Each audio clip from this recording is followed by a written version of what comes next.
episode 49 with Tina Peters. Tina versus Goliath, how a patriot stood up against a wholly corrupt system. All right, welcome to the next episode of Blood Money. Today we have an incredibly, just an amazing guest, Tina Peters. How are you doing? I am doing amazing. God sustains you. Whatever he brings you to, he sees you through. So it's all good. Awesome. We're going to get into this kind of battle you got immediately ahead of you in a second. But for the viewers I'm sure all of our viewers know you, but for the viewers that don't know you, can you give us a little background on what you've been up to and how significant you've been to this, really the fight for our freedoms? Well, I was a business owner for 32 years and had never been in politics until 2016, and decided when I went to a GOP volunteer meeting, and I was one of 8 people, I said, we cannot let that woman get into office. And you know who I'm talking about. So I started walking and talking, and I fell in love with the people, really, just knocking doors in the poorest neighborhoods and the most affluent. It didn't matter. And then I decided, I'm a cancer survivor, so I'd been through that in 2016, and then, of course, recovered. And I decided I was going to give back. I was going to run for office. So I picked the hardest office in the whole county because it needed fixing. And that was the clerk and recorder's office in Mesa County. And they had 3.5-hour wait times. So I said, I can fix that. And I did very quickly. The press, they didn't want me to win the election. So they were all over it. She says she's going to open offices the first day. Well, I didn't do it the first day when I was sworn in. I did it 1 month later, and for about a third of the cost of and just changed the culture, never expecting that what God had in store for me was to expose one of the biggest crimes in our country and in the world today. And that was the selection of our representatives. Tell us about that process, about how you found out that there was something seriously going wrong, and how that started to bring in trouble into your life by being honest, by being willing to fix what was wrong.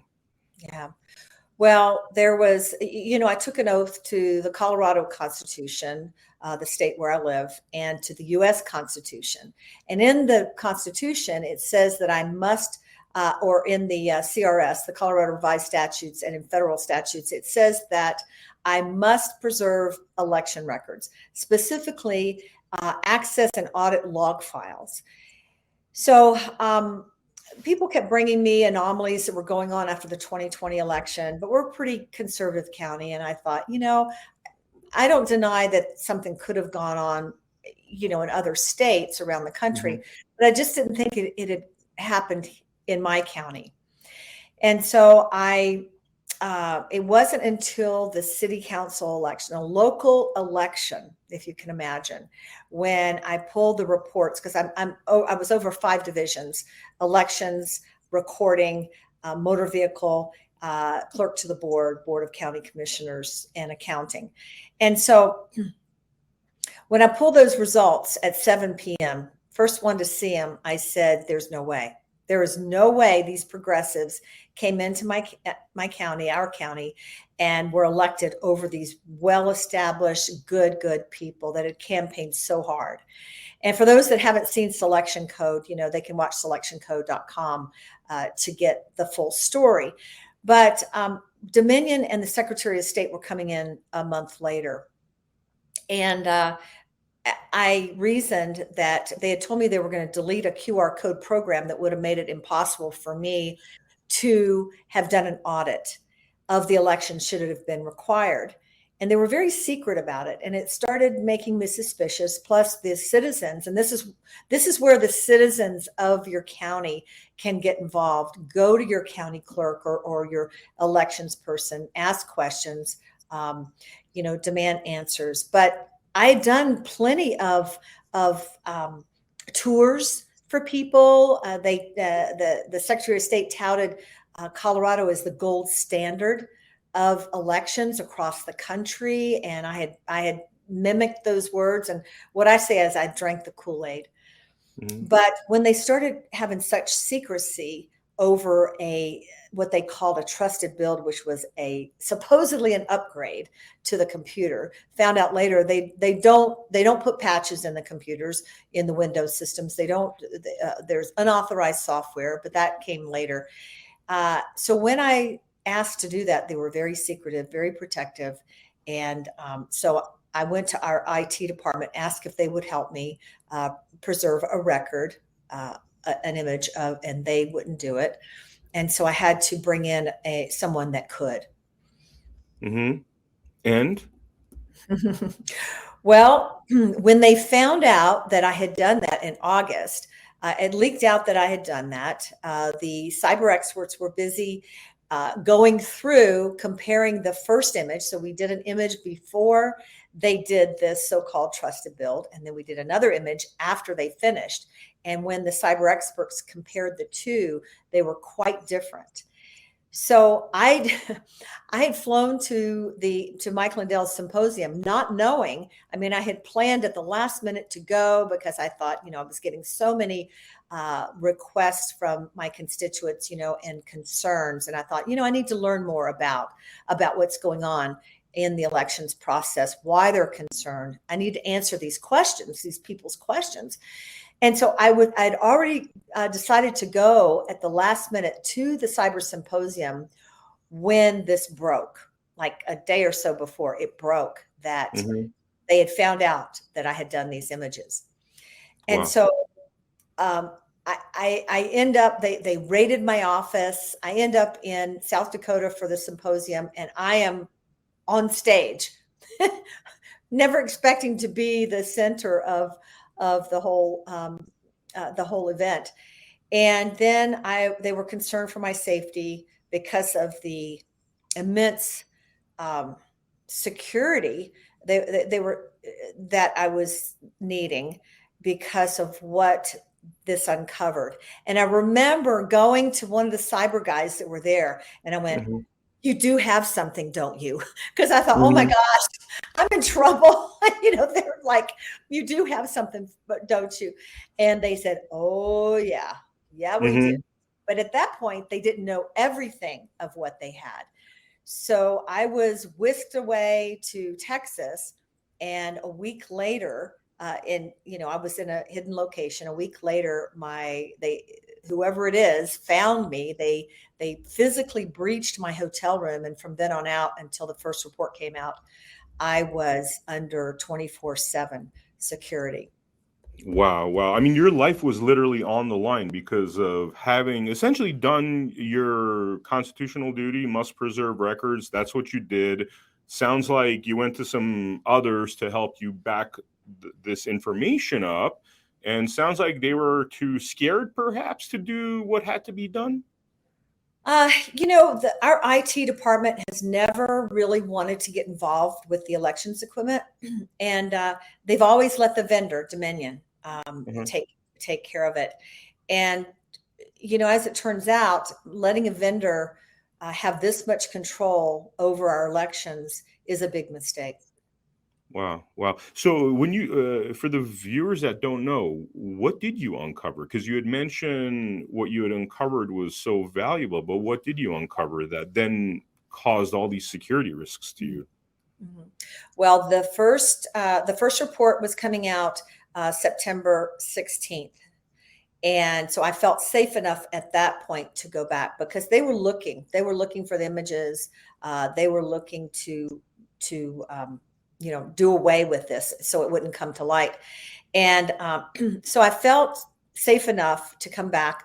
I took the images. I'm sorry. I took the report. The first report was done September 16th. I hand delivered it to the three commissioners, and my attorney took it to the DA for evidence. Hmm. And yeah, And they did nothing.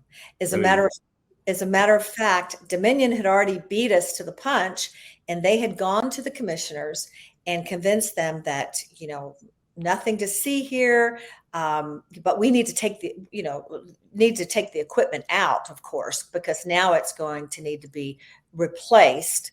So there was the evidence leaving my office. They papered up the windows of my office, so my chief deputy couldn't see what was going on. They arrested her because or charged her with cybercrime and something else. I can't remember what it was, just to get her out of the office so they could take over my office back then. Because if the clerk's not there, the chief deputy is the acting clerk. So here's Dominion CEO and the vice president meeting with the commissioners while I'm out of town. And all this is going on with my chief deputy, where they want to get her out. And basically, they didn't want us to see anything else that was there. Is what I firmly believe, because there are problems, I believe, with the ICXs and other things besides the election management system, the EMS. So when I came back, hand delivered them. One commissioner, she put her hand on top of the report and just slid it away from her. And within 10 minutes, now this was not a core request from the liberal newspaper. This within 10 minutes, from me leaving her office, she had faxed it over to the liberal newspaper. There's written over 600 front page articles defaming me, above the fold on the front page articles. I laugh and I say, they were about bankrupt before all this came down. And I think now they owe me a percentage of their profits. God's given me such a sense of humor in this, because it is so incredible for people to believe that this could be happening to a woman who is a grandmother. I was 66 years old, never had any prior criminal history at all. I mean, and all of a sudden they're trying to portray that I've gone on this crazy crime spree, breaking into computers and doing nefarious things. So so Dominion convinced the commissioners, what I believe, to not be sued by them if they would sign a extension to the contract, the Dominion contract, for 6 more years. So they are bound now by a contract until 2029. And that was after citizens filed in one by one with only 3 minutes to speak for 3.5 hours, begging them not to do so. Wow. So the first report showed that there were 29,000 election records that had been erased, that had been deleted. Wow. So, and that's a federal crime. And systematically, rather than looking at the federal crime, it seems like they are trying to really destroy your life and cover it up, and definitely cover it up. So 29,000 election records, and the reason we know that is because we have what the image of the computer. It's basically a snapshot. It doesn't alter any settings, doesn't do any of that, doesn't breach the security. It's just a snapshot of what the computer was like before, and then after they made this trusted build. 29,000 election records. These were access and audit log files that were that proved how they got to the totals of the election. They said, well, we backed up the election. They backed up the totals. This is actually the access files that shows who went in and out of the system during the election, and also what changes they made. And the audit log files, you can't audit without these, to prove who actually won the election. So those were deleted. That was the first report. Wow. And what was in there, you think, that was the reason why it was deleted? What was being covered up there by deleting those? Well, it just shows how they arrived at the totals. They don't want you to see. They want to give you the totals, have you believe that is who won in that case, but there's nothing to prove that that's what happened. So by deleting those files that show who went in and out of the system, who made changes, who, there could be all kinds of things in access files, who accessed that system, and then who audited, who got in there and audited, changed things. So that's what's important about that. Yeah. And then a month later, the second report came out. In the second report, it showed, and there's a lot of other things that it showed in the first and second report. And I encourage people to go to my website at tinapetersforcolorado.com and download the reports and read them for yourself. No one has debunked them. They are, I mean, it is what it is. There's photographs before and after and that sort of thing. And there's an 8-page summary, executive summary. So you can, it's pretty easy to read and that sort of thing. So the second report came out and it showed there was unauthorized software in there and that there were 36 wireless devices. Wow. Now, by law, these it says this in the law, and I had been convinced of this by Dominion, the Secretary of State, all these people that said we were the gold standard. That no, these machines are air gapped. They cannot be. They're not accessible by the internet, and they don't have the capability to be accessed by the internet. Mm-hmm. Well, it was all a lie. Now they tell the clerks, now that we've added them, which we would have never known, they say, well, just make sure that the wireless is turned off. And I was just 2 weeks ago, I was at the Capitol to speak for a bill that would have taken the wireless devices out of the machines that by law are not supposed to have wireless devices in them. Mm-hmm. And 8-3, the Democrats voted to keep the wireless devices in there. And there was a woman, they're up there eating their burrito and all this stuff while this woman is crying. Literally, she was a dual citizen from Brazil. And she was telling the story about what's going on with her family in Brazil, how these machines have cheated their elections. And of course, we know that's happening all over the world, Philippines, Venezuela and such. And pleading with them, the legislature pleading with them, please take the wireless out. And she's mopping up her tears on her cheeks, crying because of what the result of this has been on her nation, her country. And they voted to leave them in. Yeah. No. Yeah, we've seen that everywhere. We've seen that. I mean, blatant corruption. I mean, it's very obvious what's going on. The whole logic of having no transparency with a third-party company that's controlling our elections electronically is just ludicrous on every level. And I mean, what have you learned about our country having gone through this journey? We're in trouble. We're in big trouble. But these commissioners, I want to tell you that, and the DA, and a judge actually kicked me out of my office. I'm an elected official.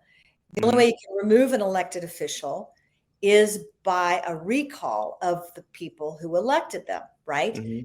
This judge unilaterally, she took the word of Jenna Griswold, the one that had come in and her person deleted the election records, and wanted me to sign an agreement.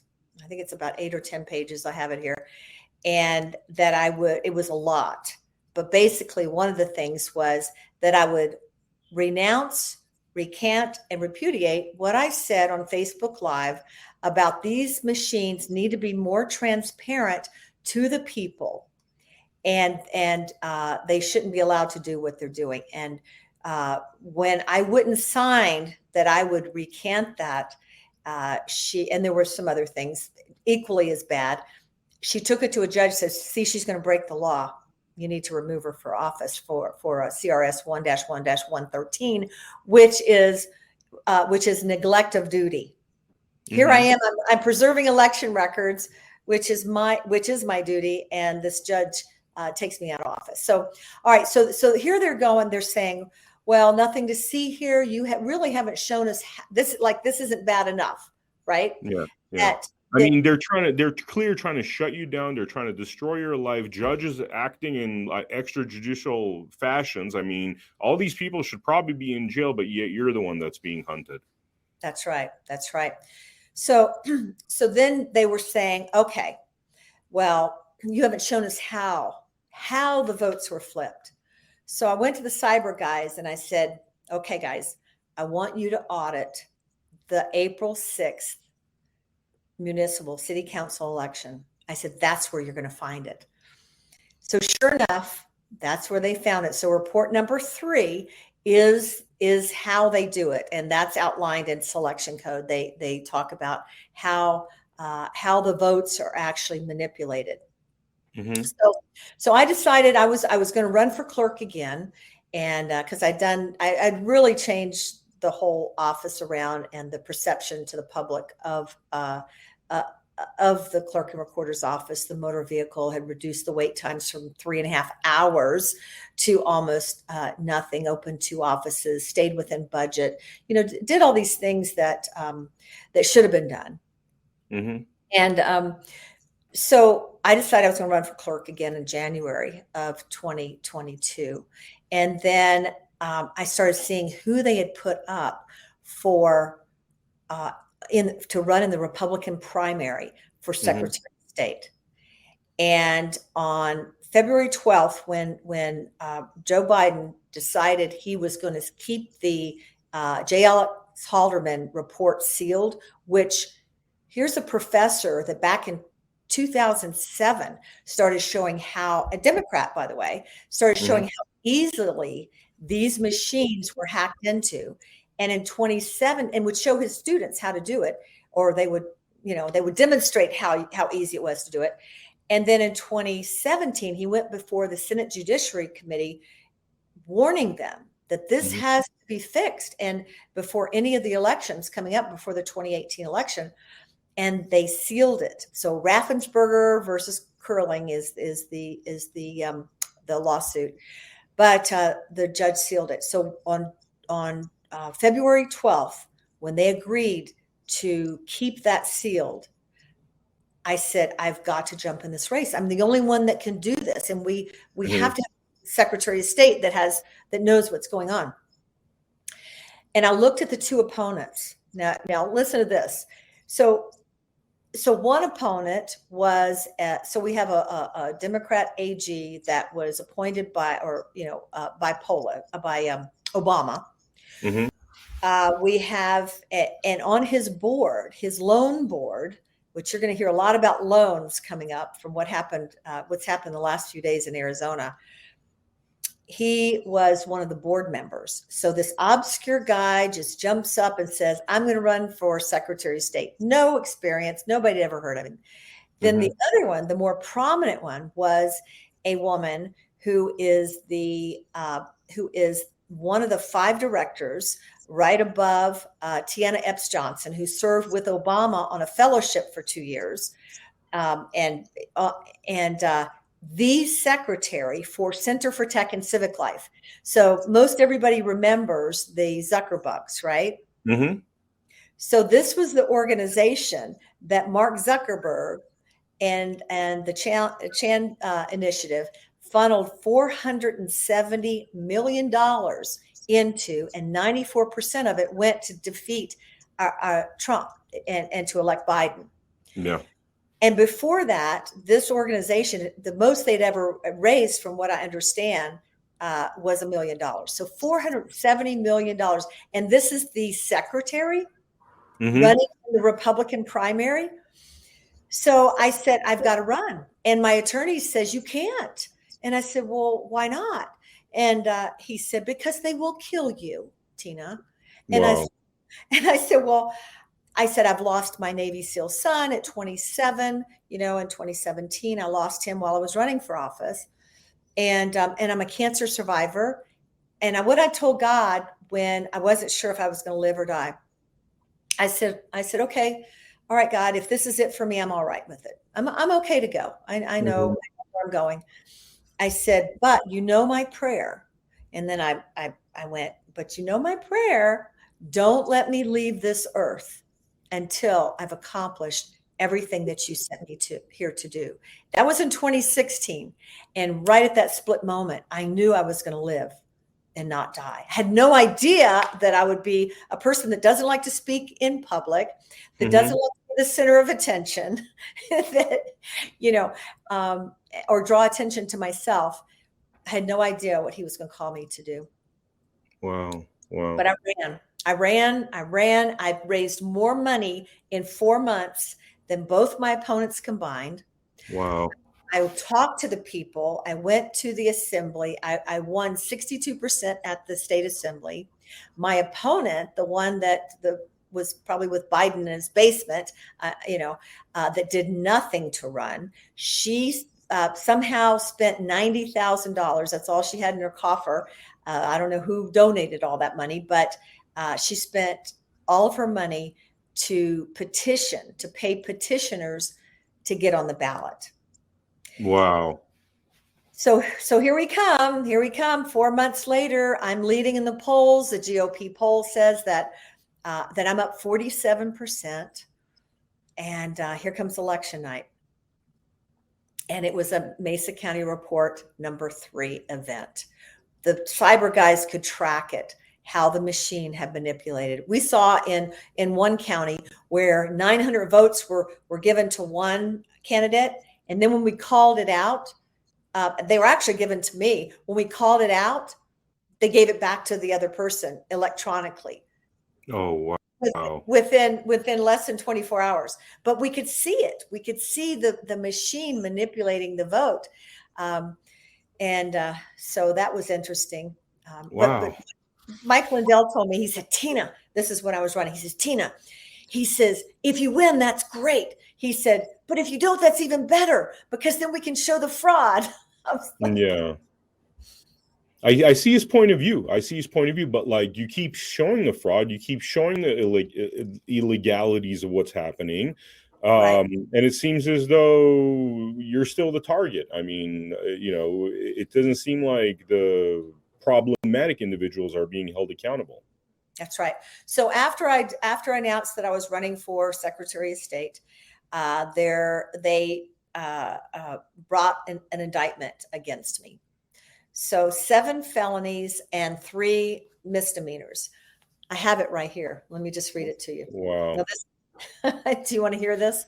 Yeah, I'd love to actually hear it. Nothing having to do with the machines, right? Because they don't want you to know about the machines. Count number 1, attempt to influence a public servant. Count number 2, attempt to influence a public servant. Now, these are different people. Count number 3, well, that's my chief deputy. Count number 4 is conspiracy to commit criminal impersonation. Count number 5, attempt to influence a public servant. Count number 6, criminal impersonation. Count number 7, conspiracy to commit criminal impersonation. Count 8, identity theft. I used information to obtain a thing of value. I'd like for him to look at my bank account and tell me what kind of value that I received there. Count number 9, first-degree official misconduct. Count 10, this is a good one, violation of duty. Wow. Count 11, you're going to laugh at this one, failure to comply with requirements of Secretary of State. And then, so that's 10 counts, 7 felonies there. And this is what you're in court right now for. No. Okay. So, so this is, what do they use the term? It's when you're attacked. There's a name for it. I'll think of it in a minute, but, they use that when the FBI raids your house. Oh, by the way, the FBI did raid my house. That was back in November, after I'd come out with the second report. That was November 16th, 2021. So all this started happening in August of 2021. Then we have the first report September, second report October. Then the FBI raids my home and the home of 3 others November 16th. And then get this, like this wasn't enough. Like she's not backing away. What's happening? They went into a nursing home where my husband, who has severe dementia and Parkinson's, they had him sign a divorce decree. I found out in December, 1 month before we would have been married 36 years. Wow. So So I mean, they it's absolutely demented. It's absolutely demented that, like, I mean, they are clearly, their message is very clear. Like, it's obvious that, you know, like you were saying, like they couldn't kill you, so they're basically trying to use. I mean, that list of crimes, quote unquote, that you read is so ludicrous. It's like they could literally make anything up, and you know, hunt you down for it, and it's clear as plain sight. Yeah. Well, and they have convinced the media that I am a criminal. So even the people in my town, you know, the newspaper and uh, the news media have parroted this thing that I had breached the election system. So that was okay. So I ran for office, then they indicted me. Oh, here's a good one. I was in court with my chief deputy for one of her charges that were bogus, Mm-hmm. and they accused me of filming. I was in the gallery. I was in the audience of filming the court procedure that was actually live streamed. It was actually on WebEx. Wow. So the next day, of course, I'm the bane of the commissioner's existence because they've already done something that I feel is very compromising going with Dominion Mm-hmm. again for 6 more years. Uh, I'm at a commissioner's hearing with 5 other constituents, supporters, and they saw that I had this iPad that they thought that I had recorded. So they delayed the commissioner's hearing, and they got a search warrant to seize the iPad. We walked a block away to a coffee shop, and there they descended. They had followed me from there. They held us literally because they wouldn't let the commissioner's hearing be over until they received this, and something about a sacrificial lamb or something, I think they called me, Mm-hmm. and descended on this coffee shop 1 block away that I was there with 5 other supporters. Proceeded to want to take the iPad. Well, I wanted to go call my attorney, right? My phone was in the car, and I left my purse and everything there, the iPad, everything was there. I got up to leave, and they prevented me from leaving. And then the policeman, because they had the DA, they had the DA there, they had cop cars. It was just overkill, big deal. And the police officer grabs me, wrenches my wrist down, clamps the handcuffs on my wrist without the guard. You know, there's supposed to be a guard on there so it doesn't break your wrist. I thought he broke my wrist. Pulls down on me. When I do, my leg goes up, right? Because I'm off balance. They accused me of kicking a cop. I made no contact. They handcuffed me and took me out to the patrol car. And then they let me go, trying to determine what they were going to charge me with. Wow. The next day I go, I've got an arrest warrant for me. I spent 30 hours in jail. The night I'm in jail, my father dies. Wow. I go before the judge the next day, and my attorney said, Your Honor, her father died, and we're going to need. They set my bond at $500,000. Wow. Murderers don't even get $500,000, right? Cash, Mm-hmm. not a PR bond.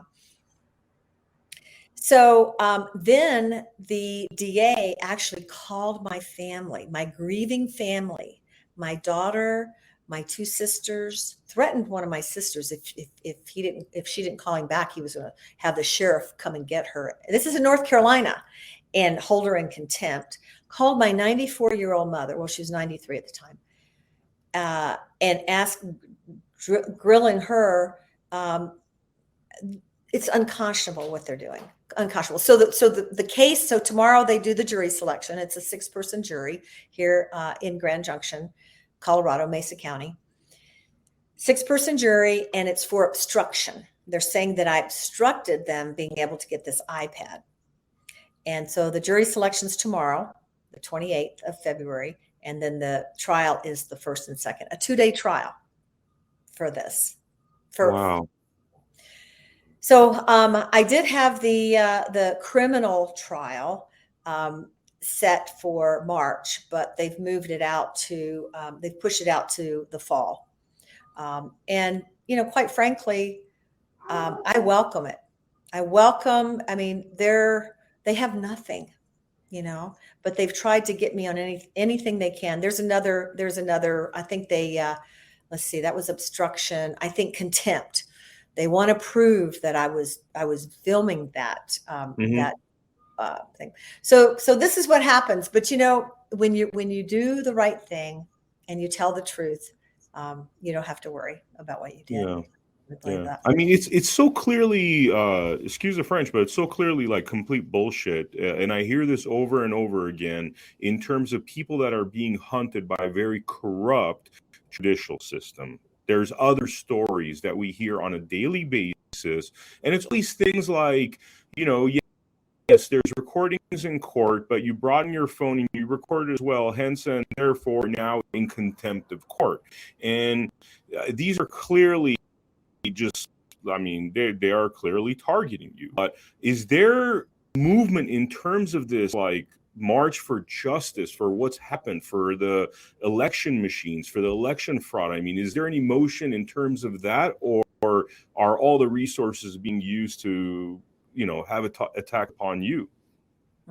Well, Mike Lindell, bless his heart, he's given his time, talent, and treasure for this cause.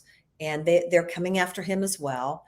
They're coming after Dr. Doug Frank. There's talk that they've convened a federal grand jury.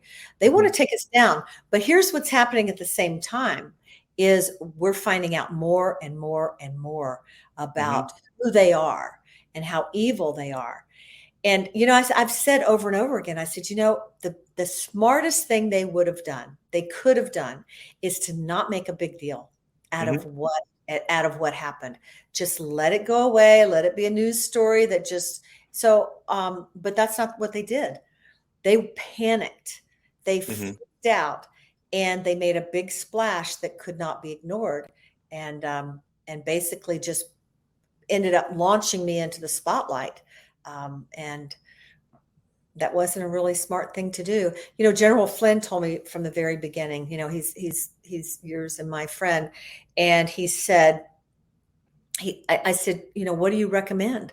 And he said, you be as vocal and as visible as you can be. He said, the safest you will be is to be as vocal and visible as you can be. Exactly. And I thought, I don't want to, I'm not a public speaker. I've had to become one, but, and God picks the people that are least, have the least natural ability. I mean, look at Moses, he stuttered, to do so that way to do what needs to be done, because then where your source is, and you can't take credit for it yourself. You have to give glory where the glory goes. And so I do believe that what is happening is divinely orchestrated.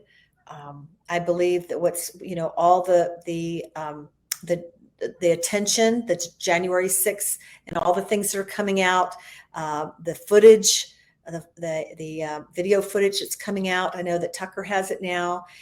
All the things that are coming out on Arizona and the cartel and the compromised judge and Katie Hobbs.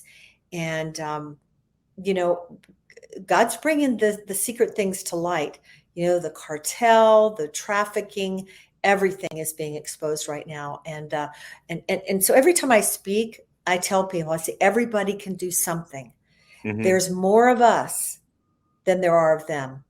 So do something, get involved, whether it's sharing your show, sharing your show out to people, because this is our news media now. Yeah. This is where we go. Your show, Joey, is where we go to find the truth. Now, let me ask you, sorry, go ahead. No, I was just going to say it. And like you said before, we're not being remunerated for this. We're doing this because we're patriots. We're doing this because we love this country, and we're doing it because we know what danger at this 0 hour that we have to start acting. Yeah, yeah. The reason, frankly, one of the main reasons I'm personally doing this is just my historical knowledge, and one of the things I like to point to is the highly corrupt Ottoman Empire. People need to read the history of the Ottoman Empire because we are literally at the fall of the Ottoman Empire, and all these judges that are part of the corruption, all these public officials that are part of the corruption don't seem to understand that historically what comes next is scorched earth. It's scorched earth. It's like when you're at this level of corruption, you could give many examples. Ottoman Empire is the one that comes to mind because there are just striking similarities between what's happening right now. And it's just you reach a point of no return where it's like literally the country becomes garbage for decades and decades. What happened in the early 1900s, Turkey did not get over that until 80 years later. And that is what these corrupt officials need to understand because they're self-interest. But yeah, if you're a very rich person in a scorched earth because you're corrupt and you do all the bad things, you're still in a scorched earth. Your life is hell, and your family and everybody suffers, and then it comes, the sins of the fathers are visited upon the sons. And that's what you could expect when this kind of catastrophic level of corruption takes place. And by the way, sorry about my green screen. I don't know why this thing's like acting all weird and stuff. But so Tina, let me ask you, in terms of your life, the thing that was really interesting and sad is how your community has responded to all of this. Is your community seeing these sorts of shows, this sort of information, or do you feel like people are looking a little bit sideways at you because they're getting a lot of nonsense from the mainstream media?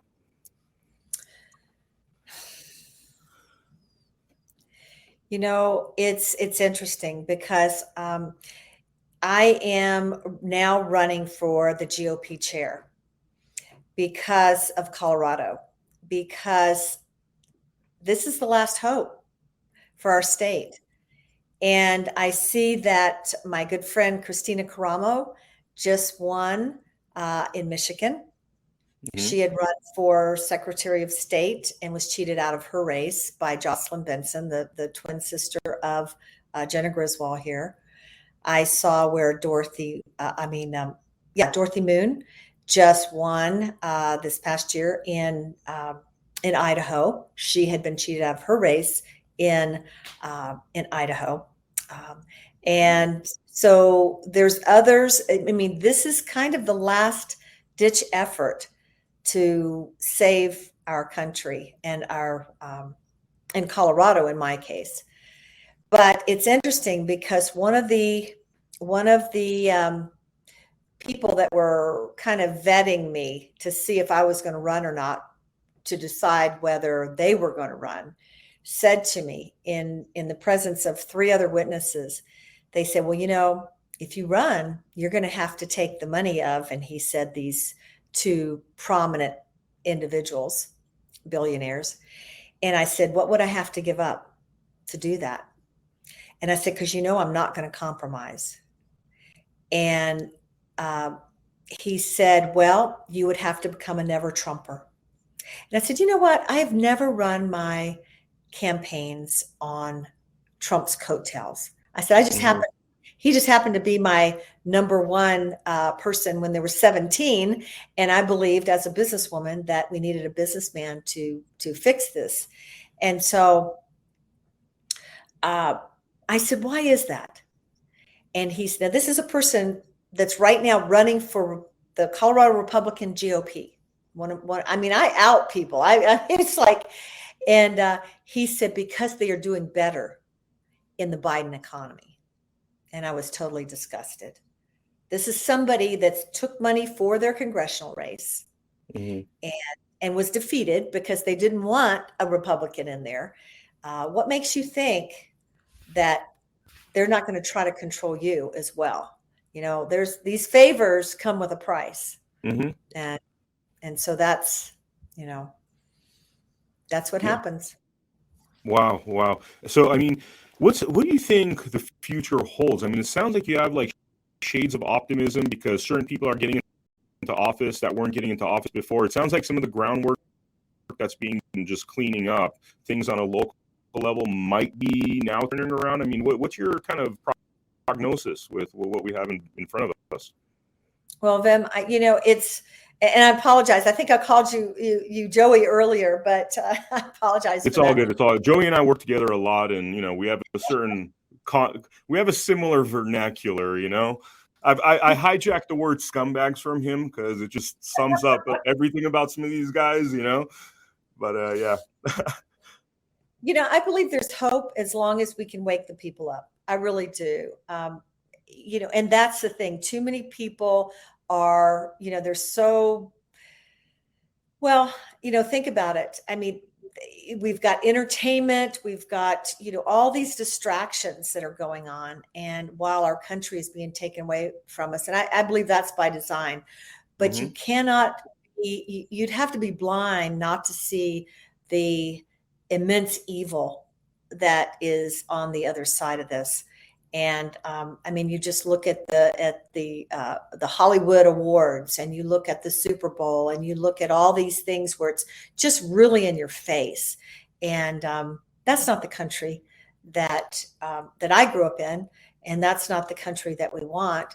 And there are factions that we know that want to destroy us, because as long as America is strong, then we retain our liberty. Mm-hmm. But they don't want us to be strong. They want to take us over. Yep. And that's that. So, you might be able to, and I don't really think these people believe that they're going to have to be accountable to this. And all I want to hear, and at the end of my life, because people say, why are you doing this? And I say, I want to hear at the end of my life, well done, good and faithful servant. And because this is not the end for us. Yeah, I know. Yeah, this is not the end. So I do have high hopes. I do believe that this is an Esther moment. People call me the Joan of Arc, and I said I don't like that way that one ended. You are. I mean, seriously, you're like a hero. You're a hero. You're a hero. I don't know. I mean, and it sucks that you've been put in this situation, because what you're doing is actually what should be normal for people to do.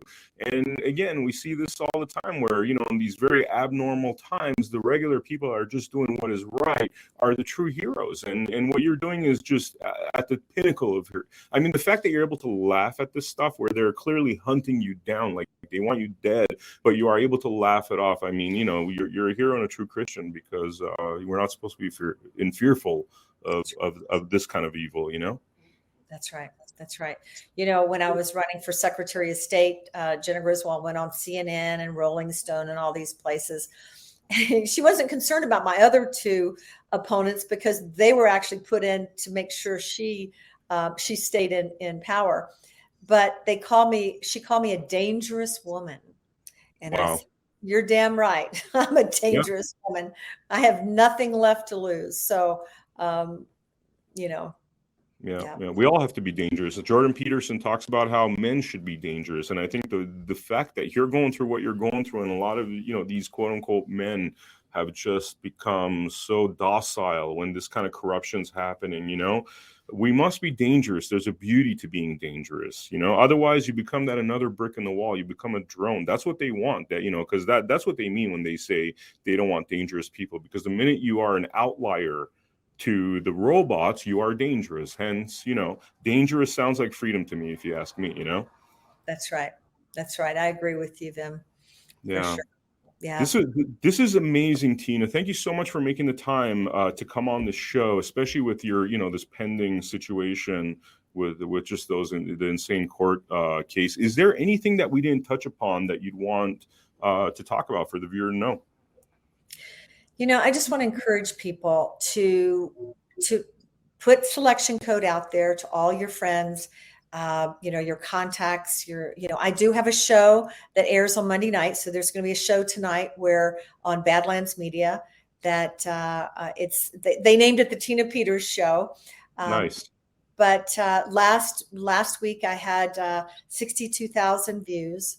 My very first show. And this week, tonight at 9 p.m. Eastern, I will have Pete Santilli and Swinnick, Michelle Swinnick, on to talk about what's going on in Arizona. They're going to be naming names, all that's going on in the corruption with the cartel and people that are on the take. So please tune into that. And you can go to my website, tinapetersforcolorado.com. You can follow me at Real Tina Peters on Twitter, Telegram, and Truth Social. And I just love you guys. Just please get involved wherever you can. There's good people that can tell you how to get involved. I'm going to have some of those on my shows coming up. And I know with you, Vem, you've you talk about it as well, and tune in to Blood Money, you guys, because you'll hear the truth here. And this is our media. This is our trustworthy media. So Vem, thank you so much. I appreciate you and how you're getting the word out. And this is where people are turning for the truth. And I thank you. Yeah. We appreciate you too, Tina. You're much loved out there, much respected. Like I said, you're a hero, and thank you very much for coming to our Blood Money podcast. For the viewers out there, please tune into americahappens.com, where we have episodes posted on a daily basis, and much more coming from us. A lot of Blood Money episodes. I will see you on the next episode of Blood Money. Thank you very much.